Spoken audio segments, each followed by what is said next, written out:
How did I get my iPhone from Thailand? There was one serious comment in the last video about my single hand driving. Looks good, yeah. And they have ready stock, so I can just buy and take it to the track. Heading to check out a used Street Triple RS.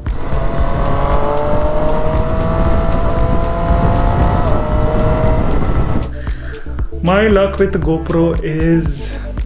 Hey guys, good morning, good afternoon, good evening, wherever you are and when you're watching this, welcome to the new vlog. I've been checking some comments on my previous videos, and one consistent comment I got on the one of the Thailand videos, and even lots of Instagram DMs is, how did I get my iPhone from Thailand? How did I pre-book it? I tried to answer a few of them directly, but then man, I've kept getting constant messages about it, so here is the video about how to do it. First, you go to an Apple store, not the Apple India store, but you have to search in Google for Apple Thailand store. Once you go to the Thailand website, you can use Google Translate on the Chrome website to translate the website instantly. It's available even on Safari on the latest iOS and macOS software. Go to iPhone 14 Pro. Click on buy. Let's say if you're looking at iPhone 14 Pro, that's 41,900, and if you want to just check how much that is, 41,900 baht in INR, that's 90,000 rupees compared to Indian price of 1,29,000 or something. Much cheap, 40,000 cheaper almost. Let's say the dark purple color, 128 GB, Apple Care works. So once you come to this page, you see here there is an option at the right hand side where you can select shipping or pickup. You can check pickup availability, and here you need to know the pin code or zip code of the Apple store, and the Apple store in Bangkok is something you can Google again.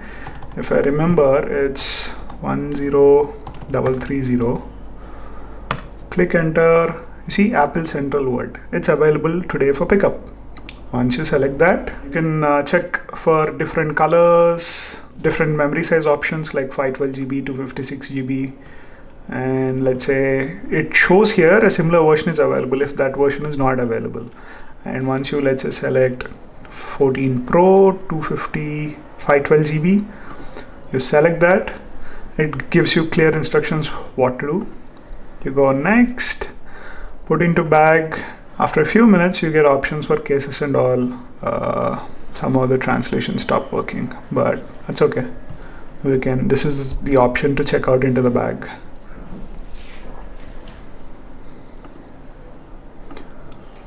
And once you're here, you need to use your Apple ID. So once you log in here into your Apple ID, you get the option whether to get it delivered or pick up the goods yourself. You can pick up, and you'll have different date options. So today is Thursday, you can pick it up on 4th, Friday, or on Saturday, which is 5th. So you have 3 dates. You have 3 days to pick it up, and you also can select the times, which times suitable for you. Let's say I select a certain time. You go to pickup, manual pickup options. You enter all your details. Once you enter all the details, then it's finally the billing section. And a lot of questions were around the billing section. They were saying, I'm not getting India as a country option for billing address. It's only showing US, Thailand, Malaysia, Singapore sites. What should I do?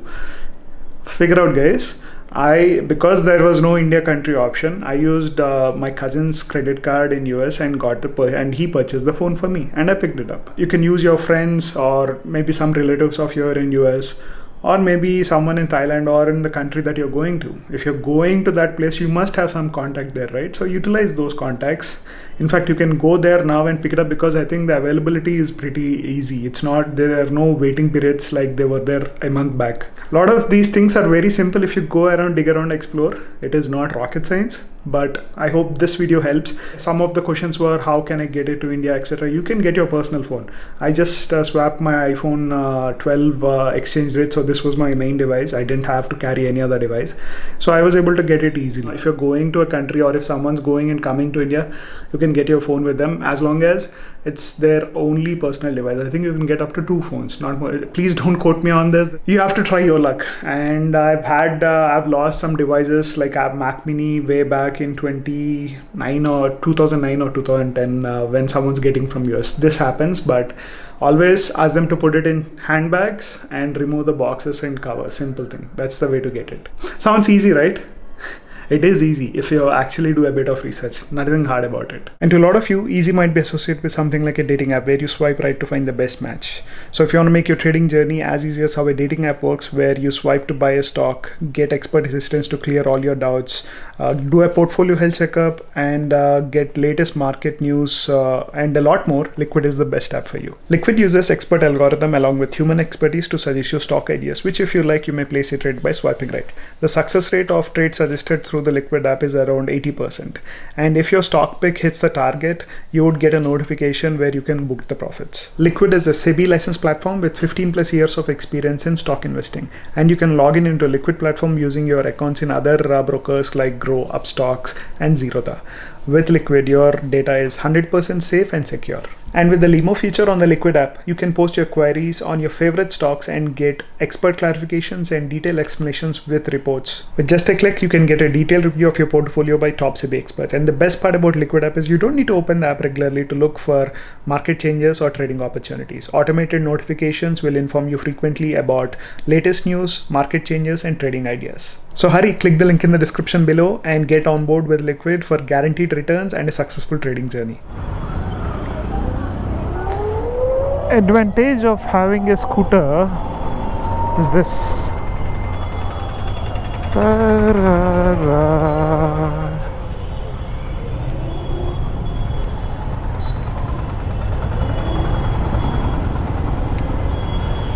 There was one serious comment in the last video about my single hand driving. See, I respect your concern for my safety. I totally get it.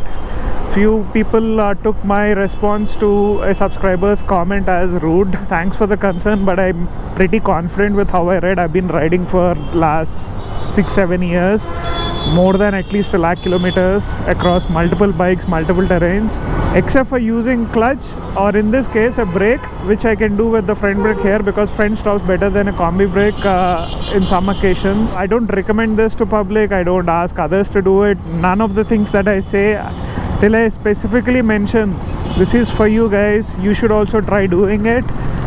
None of my actions should be replicated by any of the viewers or subscribers who watch my videos. It depends on your own comfort level. You have to be smart enough to know that whatever you see online is not something that you should believe instantly and replicate. Similarly, same thing here. Technically speaking, this is not a disjointed handlebar, be it on a bike or a scooter.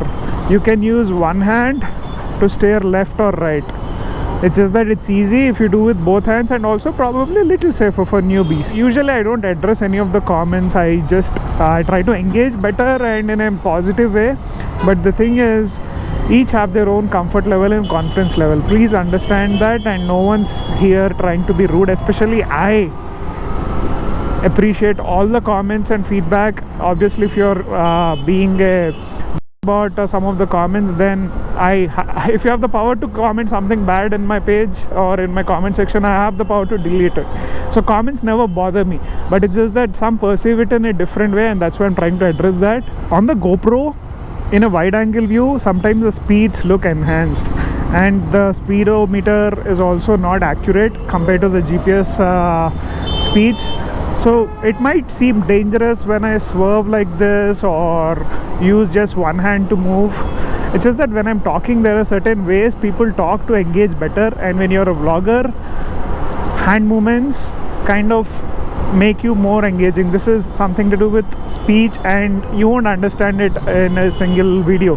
But what I'm trying to say is, please respect and understand how others are comfortable. I completely appreciate, and thanks for all those who have mentioned, please ride safe, do not use only one hand.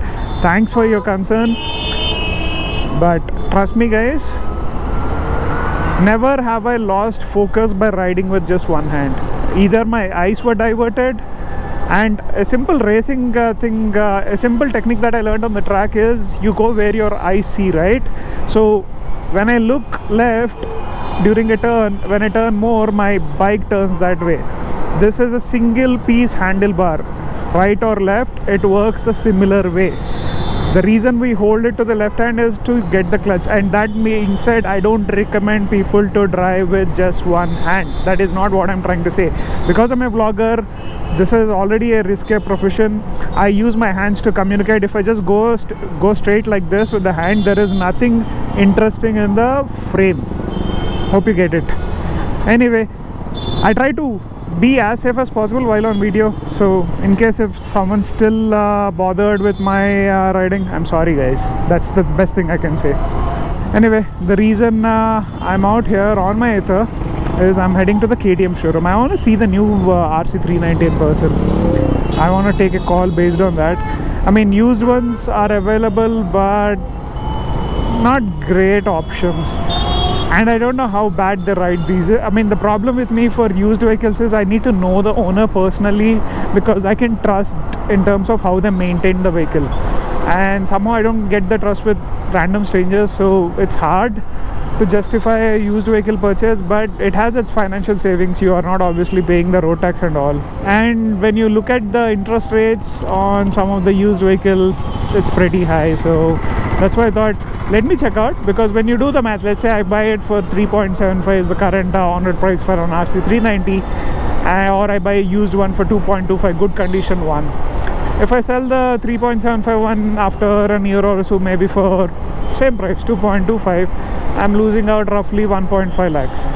If I sell the used one for 1.5, I'm spending 75,000 more. So the net price is only 75,000, for which I'm getting a brand new vehicle. And that's the extra price that I'm paying for that lack of, for that mental peace that one might get with a new vehicle. Apache RR 310 is an option, but somehow it's not sporty enough. I mean, the purpose of this bike is just track rides, and in that regard, let's see if an RC390 works. This is one color option. This is the other one. I think I like the blue and orange one. The contrast looks good. Whereas this is the RC edition, just paint scheme. Nothing great about any features or anything. And they have ready stock, so I can just buy and take it to the track. But not on these tires, unfortunately, because I heard these tires are not so great. Unfortunately, no test drives available. Man, this model released way back in June and still they don't have a test ride. We'll try one more showroom, and then if not available, can't help it. Yeah, never take a bike without a test ride.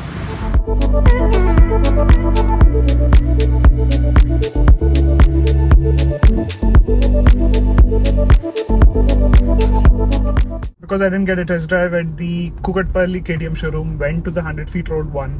Unfortunately, when they don't have a test ride vehicle, but luckily there was a subscriber who was about to take his delivery, RC390. Look at the timing of it, and he offered his bike, brand new bike, for a test drive. He just didn't want me to cover it on the video because he didn't want his family members to know that he's giving his delivery vehicle for a test ride.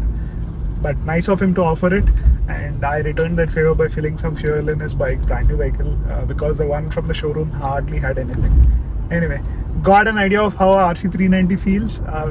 It's a new bike, so it's not obviously dead in yet, in the sense that a few vibrations here and there, and I haven't pushed it beyond like 4,000-5,000 RPM. Thoroughly enjoyed the bike, and I got an idea of the changes. It's much lighter, not as sharp as the previous generation RC390, but you still have that same feeling, and this has more electronics. But the disadvantage is it's priced almost 30-35,000 more than the previous generation. Anyway, you can't buy the previous generation, so no point comparing. But what I also learned is that they're offering 6.75% rate of interest through Bajaj Finserv. Like, how is that possible?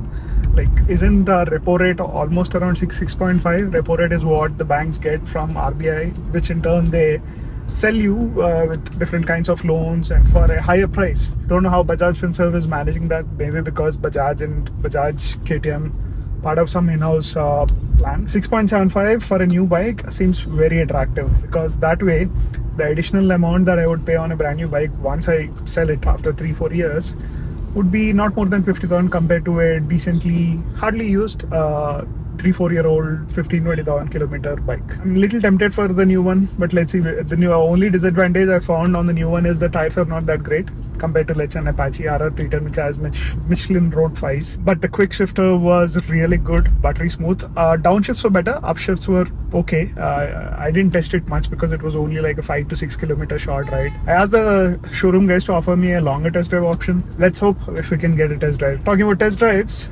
heading to check out a used Street Triple RS. This has done roughly around 8 to 9,000 kilometers, much less than what you guys would have seen in the earlier video. Unfortunately, GoPro didn't record it, but then we had, but that bike had almost 15,000 kilometers. 9,000 for a 4-year-old Street Triple RS, man. If the bike battery is in good condition and the tires are good, that would be sorted. Probably pricing might be a little on the higher side, but if I'm paying 4 for an RC390 for a very hardly used Street Triple RS, I can maybe put 7.5. But the problem is used loans are very expensive. So the thinking cap is on. Let's see the bike, do a test drive, and then decide. Shall we? Okay, time for a test ride of the Street Triple. I remember from Srujan's bike, ground clearance is not that great.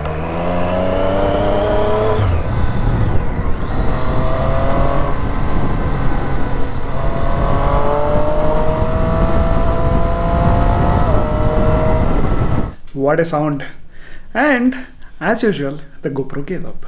This time, as you saw initially, the audio was working perfectly fine. The battery was showing 38%, but it was showing in yellow color. I thought that should last for 15-20 minutes of a video recording easily, right? No. Within 30 seconds of initiating record, it went kaput. My luck with the GoPro is amazing. I so miss my Hero 6, man. Even though it shot at 2.7K, it was consistent as a rock. Hero 4 works reliably. I think with each generation, their reliability is coming down. Anyway, I enjoyed that Street Triple big time. It was almost like a brand new bike. Super smooth. Just the pricing is not working out. There's something I need to figure out. 4 lakhs for a new RC390, or because I have decided getting a used RC versus a new one is a simple choice. New one any day, because I'm spending up only maybe 50,000 more once I sell after 3 years. So used one with all the trust issues don't make any sense. So new RC390 it is. But if I'm putting 4 for a new RC390, I'm so close to a Street Triple RS, which would be perfect. But the problem with Street Triple RS is once I have, let's say, sell my 850 to get the Street Triple RS, because used loan interest rates are, I can get a personal loan cheaper, which is so shocking. 15% for a personal loan, but used car loans are 16-18%. Madness here. In fact, I've even seen 24% on Axis Bank pre-approved loan offers. 24% for a bike. So we have the options of changing the tires on the Scrambler, a new RC390 or a Street Triple RS. But the issue with Street Triple RS or something even similar, something sporty for track, is I have to sell one of the bikes, because as I said, used loans are very expensive, and the only bike that I see fit to sell is the BMW F850GS, because I'm not using it. But the problem, once I do that, I'll have 2 similarly styled bikes, and you want your garage to be mixed. So I'm stuck with the 850GS. And I don't want to sell the Ducati, because Ducati has been so nice. Ducati India, Ducati bike, I have so many memories, and there is a lot of character with the Scrambler. I don't want to miss that. So Scrambler, I want to keep it, but I just wish Ducati had something around like 10 lakhs, which is sporty. Used Monster would be good, but let's see if we can find one. From the beginning of the video till the end of the video, I think we are still in that dilemma. But I think this will be sorted in a matter of 2-3 days, not more than that. I don't like to keep pondering over thoughts and all. It's very quick with me. But those 2-3 days are a nightmare. Let's hope this passes soon. And what might also pass soon are the opportunities in the market. If you remember, I was talking about Liquid app earlier in the video, right? In case you haven't, please go check that section, because it's very important. It's a interesting and unique app about a stock advisory. I've been using it for the last few days and I thoroughly enjoy it. What's stopping you? Go download the app right now, ask your questions and make your profits today. Use the link in the bio. And on that note, let's end this video. Hope you enjoyed it till now. Let me know what you think in the comment section, and in case you're watching this night time, have a good night and take care. See you in the next one. Bye bye.